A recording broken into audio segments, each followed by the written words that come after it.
Hey guys, welcome back. Today we're going to be talking about a franchise that I haven't reviewed in a while. I believe I reviewed it last October, and we're finally getting back to the fourth one now with Halloween 4. Now, this may not be the staple of the franchise, but I found elements from it that I enjoyed, and I think that it's also had some building blocks for what I'm hoping to be really neat stories in the fifth when I get around to watching it.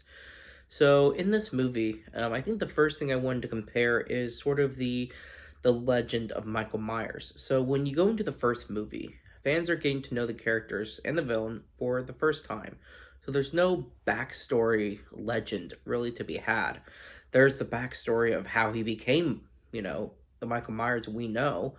However, when you're getting to know a villain for the first time, it doesn't feel legendary. It feels like you're getting to know the characters. When the first one came around, it takes place pretty much right after the first one, literally right at the end scene. So there's not enough time to have passed to sort of create this legend of Michael Myers in the second one. And then, of course, in the third, he's not featured in it at all. So by the time this one came around, the movie comes out 10 years later, which takes place 10 years after the first one. You sort of have the legend of Michael Myers. The characters in the movie are talking about what happened 10 years ago, and there's this legend of, oh, he burned. People think he's dead, some don't.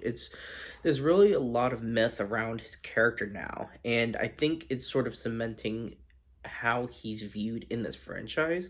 He's becoming more of this entity of evil, as Loomis so constantly points out, versus just a killer. So I think the fourth kind of hopes create within the universe of Halloween how people view Michael Myers, similarly the way we view Michael Myers as fans. So I thought that part was interesting. And in this movie, Laurie Strode is not in it. We don't have Jamie Lee Curtis. So there's sort of this new blend of characters. Michael Myers is back. We have our main villain returned. However, we get new characters. We get this new family, but we have Laurie Strode's daughter. We have Michael Myers' niece. And so she's the new character, and she sort of takes on the role of main character besides Michael Myers for this movie. And what's interesting about the cast for this one is even though you have so many new characters, Loomis feels like he feels like he's bridging the movies together. He's the one that's been going after him since the beginning. He's the one still trying to find him, and he's about the only one warning him or warning everyone around about Michael Myers and what he can do. And the interesting thing is, of course, when Michael Myers is going toward Haddonfield, not everyone believes that he's back or that he escaped. And Loomis is the one that kind of is trying to warn people about it. And when I'm talking about the legend of Michael Myers, people are remembering, oh yeah, 10 years ago, all of this happened. So people start getting this sense of dread. The characters get the sense of dread, as viewers as well, of what he's going to do when Michael Myers does indeed return. And I think that sort of tone and setting just works really well for the plot that they had in mind for this movie. And the way the killings and the story and the scene locations, the way it's all paced, I think was done extremely well for what they were trying to do with this movie. Now, I know I've sort of skipped over it, but I think ambiance plays a big part into horror movies, especially with iconic characters such as Michael Myers, and this movie was no exception. The opening sort of has, the classic theme, which now, 4 movies in, it's become an iconic theme at this point, even for people watching it as they release. It was iconic at that point, and as viewer of someone myself who's just watching these movies for the first time, I feel the same way about it as I'm sure others did when these movies did release. And so, as that theme is playing during the opening, we get different shots of different decorations, Halloween decorations, but it's done in this sort of abandoned places with these dark skies, this almost fog. It gives a very eerie tone and setting, and I liked how it was shot. I really liked how it was done. It really, I think, set the tone for this movie to feel darker than the others, which it did, in a sense. And so I really liked the opening. And of course, we go back to Michael Myers is now in the States taking him over.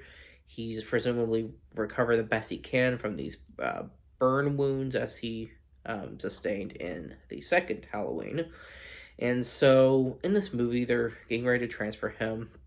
And there's a comment made where even if he was awake, that he wouldn't really be able to move around. So they sort of see him as this vegetable. So they don't really treat him with much caution, really.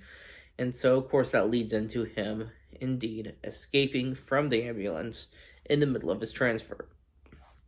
And of course, during this transfer, he does hear the paramedics talking about Michael Myers having a niece in Haddonfield.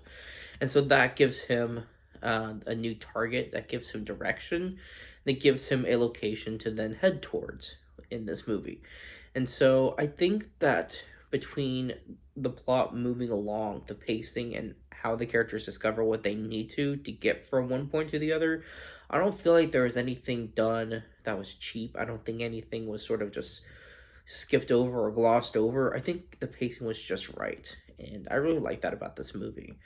This movie, I didn't do enough research to know if this was the highest or lowest kill count, but there was enough.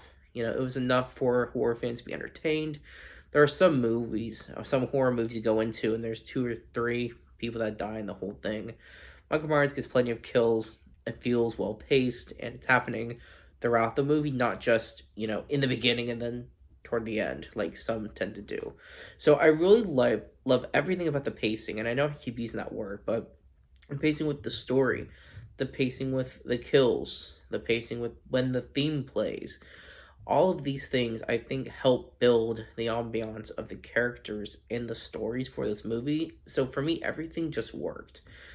So I really enjoyed most of what this movie had to offer, and the ending, the end scene was a twist, and I know that's going to play a part into the fifth, and I know a lot of people already know what happens, but since I don't have that spoiled, I look forward to watching the fifth one and seeing what happens with this storyline.